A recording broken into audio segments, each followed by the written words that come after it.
Para terminar, tornem-se cada vez mais fortes, vivendo unidos com o Senhor e recebendo a força do seu poder. Vistam-se com toda a armadura que Deus dá a vocês, para ficarem firmes contra as armadilhas do diabo. Façam tudo isso orando a Deus e pedindo a ajuda dele. Orem sempre guiados pelo Espírito de Deus. Fiquem alertas, não desanimem e orem sempre por todo o povo de Deus.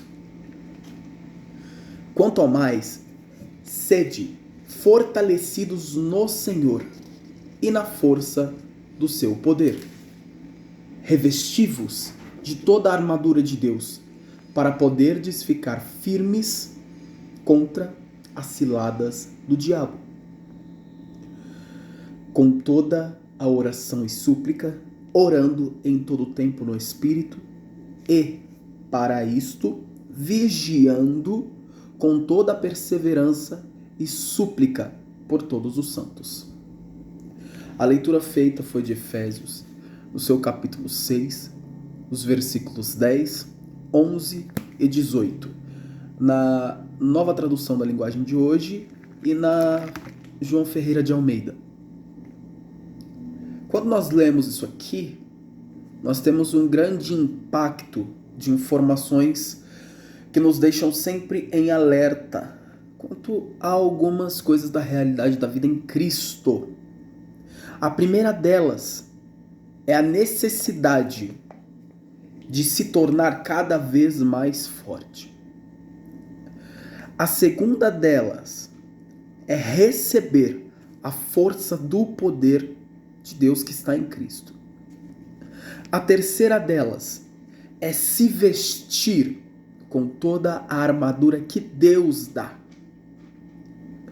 E por fim, a última delas é sempre, em todas as situações, orar no Espírito. Mas de que forma? Estando alerta. Estando buscando sempre discernir as situações, as pessoas, os ambientes e permanecer buscando em oração a Deus por todos aqueles que reconhecemos como aqueles que são a casa de Deus, como aqueles que são o povo de Deus. Bom, partindo desse entendimento, dessas afirmações de impacto desse texto, que é um texto que foi escrito por Paulo aos Efésios. Ao escrever essa carta, ele trata sobre diversos assuntos. E ao terminar sobre esses assuntos, ele conclui falando da necessidade de encarar que nós não estamos aqui nessa terra à toa, mas nós estamos aqui lidando com situações, pessoas, ambientes, épocas, de acordo com a força do poder de Deus que nós recebemos através de Jesus. Bruno, mas eu lido com pessoas, eu entro em ambientes, muitas vezes eu tenho certas compreensões do que estamos vivendo no nosso dia a dia, das nossas situações problemáticas. Eu não sinto nenhuma força desse poder de Deus que está em Jesus. Porque essa força não é para ser sentida. Essa força é para se receber. E existe uma coisa que ela é talvez uma das mais importantes na nossa vida quando lidamos com realidades apostólicas. E aqui eu quero lembrar a cada um que esteja ouvindo e até trazendo como lembrança, trazendo a minha memória para despertar a minha alma para o fato de que uma das maiores realidades em Cristo é a realidade de ser enviado. Como assim enviado? Ser tirado de um lugar e receber um chamado dizendo, é para aquele outro lugar que você vai. E quando nós somos chamados e enviados, porque ser apostólico E eu quero usar esse termo não de acordo com uma moda, não de acordo com um entendimento que tem sido colocado para sistematizar um entendimento a respeito de como as coisas têm que se funcionar dentro de igrejas. Não é partindo daí que eu venho falar. Eu venho falar partindo daquilo que Jesus disse. Que nós somos igreja. Igreja significa chamados para fora. Chamados para fora de onde? Para fora de nós mesmos. Como assim, Bruno? Eu chamado de fora? Como que eu saio de dentro de mim mesmo?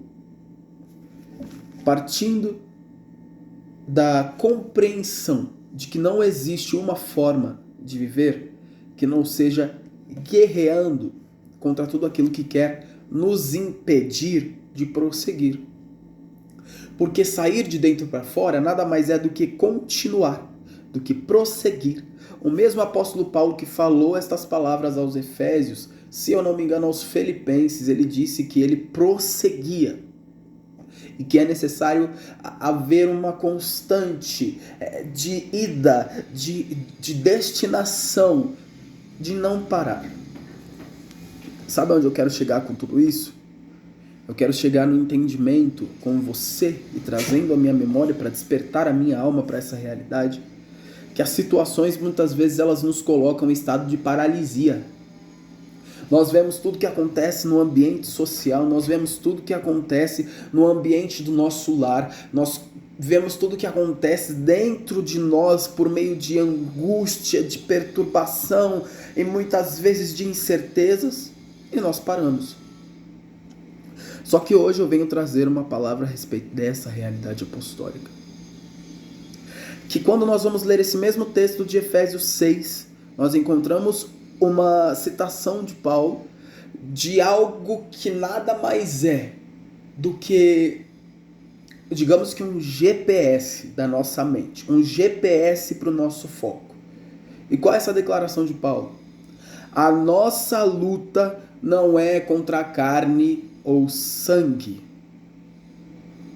Quando nós vamos para, se eu não me engano, 2 Coríntios capítulo 10, versículo 10, o apóstolo Paulo ele usa essa mesma linguagem dizendo que ele enfrentava naquele tempo, naquele lugar, sobre aquelas situações, cada uma das coisas, não com armas carnais, mas com toda a arma que é poderosa em Deus. Arma poderosa em Deus. Arma que é poderosa em Deus por ser uma arma espiritual.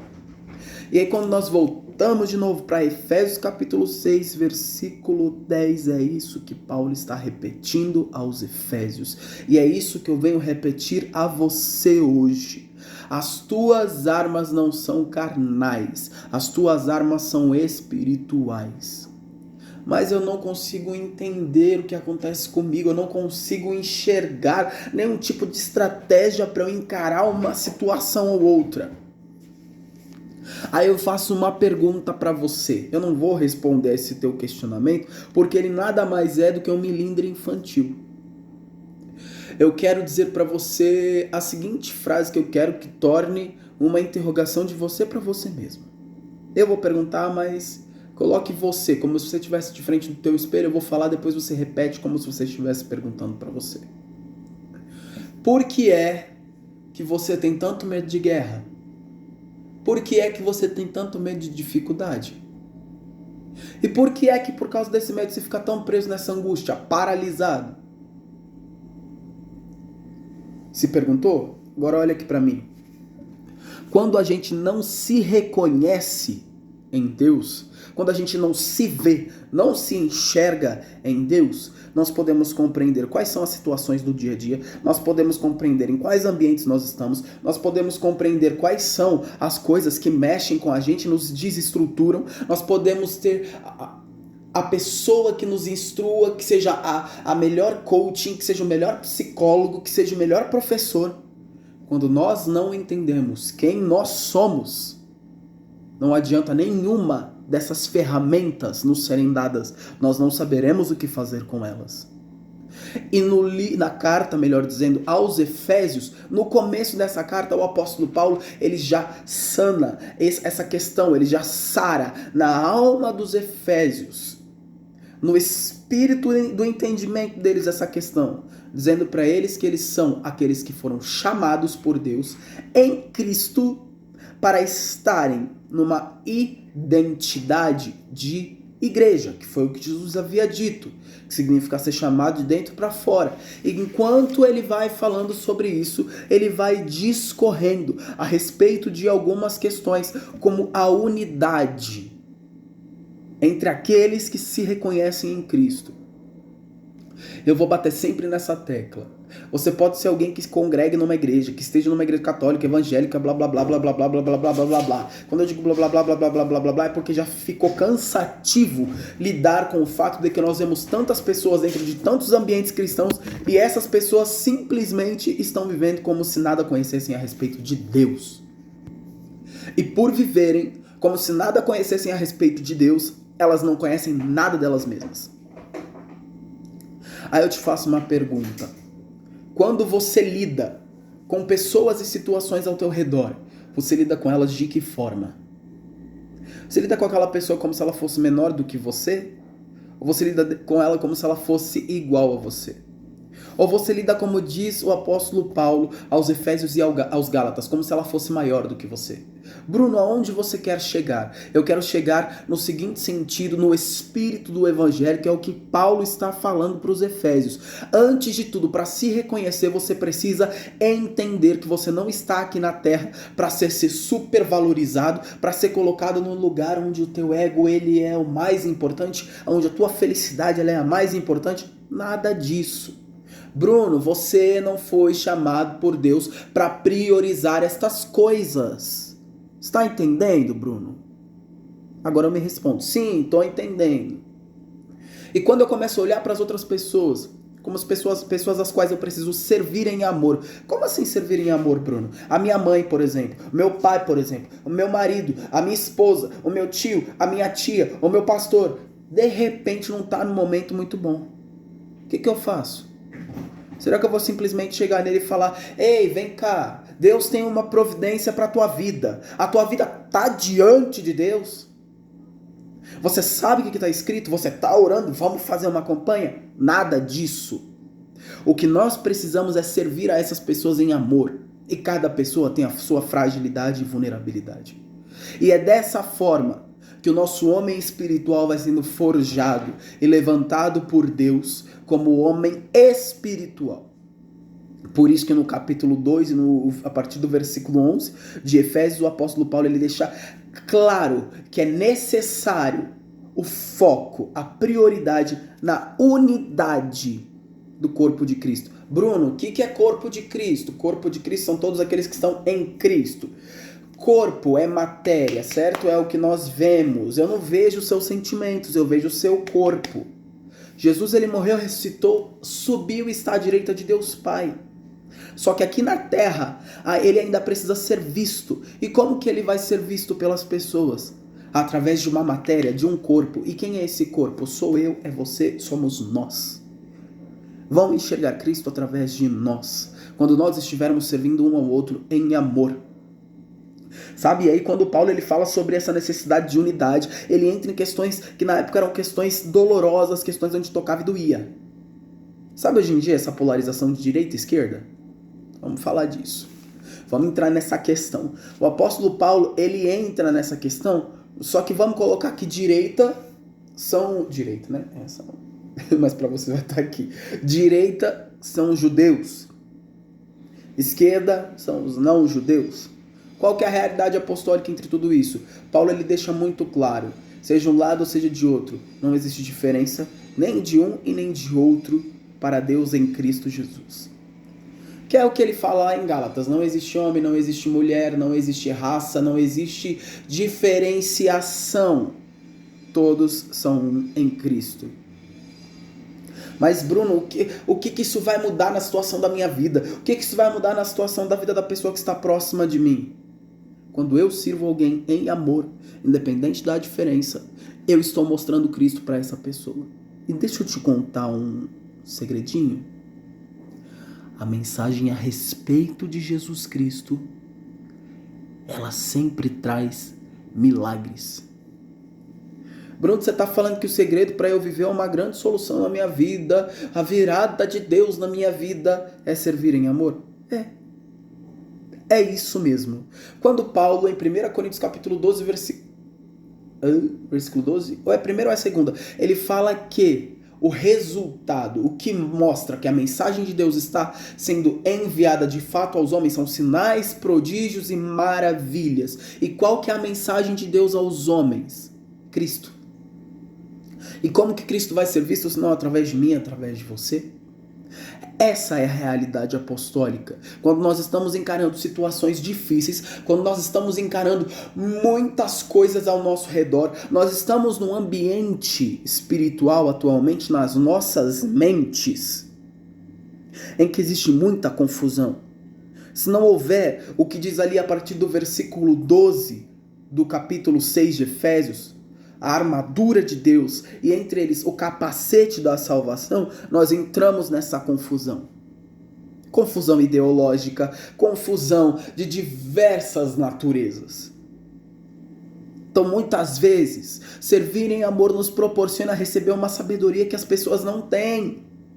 E se você for estudar a psicologia, se você for estudar todas as ciências que estudam a mente humana, o comportamento humano, você vai entender que a atitude de servir em amor, a atitude daquilo que hoje nós chamamos de empatia, essa atitude alarga a inteligência.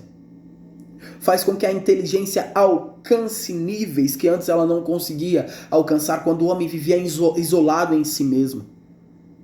E sempre que nós lemos toda a Bíblia, nós vamos ver isso sendo trazido à tona. Maldito o homem que confia no homem, ou seja, maldito o homem que confia no seu braço somente, na sua própria força. Precisa de outras pessoas, precisa ver Deus em outras pessoas. Quando nós vamos para um texto de Provérbios, diz que aquele que se isola, aquele que vive só para si, aquele que vive escondido, ele está se levantando contra a sabedoria. E aí quando nós voltamos para Efésios, no capítulo 6, que Paulo fala que a nossa luta não é contra a carne nem contra sangue, mas é contra toda a personificação da maldade, do que é maligno, do que é enganoso. O que você faz se levantando contra a sabedoria? Quando você não serve alguém em amor, o que você faz? Você está lutando contra a carne e contra o sangue. Você está lutando contra pessoas. Você está lutando contra o potencial que Deus tem para a tua vida. Bruno, eu não tenho que fazer uma campanha, eu não tenho que entrar em igreja A, eu não tenho que fazer coisa B, ritual C. Não, você precisa servir em amor. Prosseguindo em toda a carta aos Efésios, quando nós vemos Paulo falando sobre essa realidade, sobre o corpo de Cristo, logo ele entra sobre a vida cotidiana e ele vem nos dizendo que nós, expressando o que somos, aonde vamos, nós somos como luz. Somos como luz. A luz é igual um tapa na cara das trevas. Sai daqui, filha da mãe. É isso que a luz faz. Então, nas situações em que você está encarando, muitas vezes você ainda não superou porque você não serve em amor, porque você não é luz na vida de alguém. Você quer ouvir o quê? Quer o diabo se levantando contra você? Muitas vezes é você se levantando contra você. Porque a respeito do diabo, Jesus Cristo já o venceu. Então você mesmo, muitas vezes é quem se levanta contra você. E o diabo é sim oportunista. E quando ele vê você se levantando contra você, ele fala, opa, é aí que eu vou entrar. Aí ele entra e começa a fazer confusões. Mas finalizando essa fala a respeito dessa realidade apostólica, do serviço em amor, do que chamamos hoje de empatia, o apóstolo Paulo ele fala sobre os relacionamentos, sobre as lidas diárias. Será que realmente você tem exercido aquilo que nós chamamos de mente de Cristo? Um despertar espiritual? Porque quando eu falo para você amor, o que você entende? Aonde você chega no seu entendimento? Amor. E o que mais você quer para viver? Se foi isso que Cristo nos trouxe como condição para viver nele.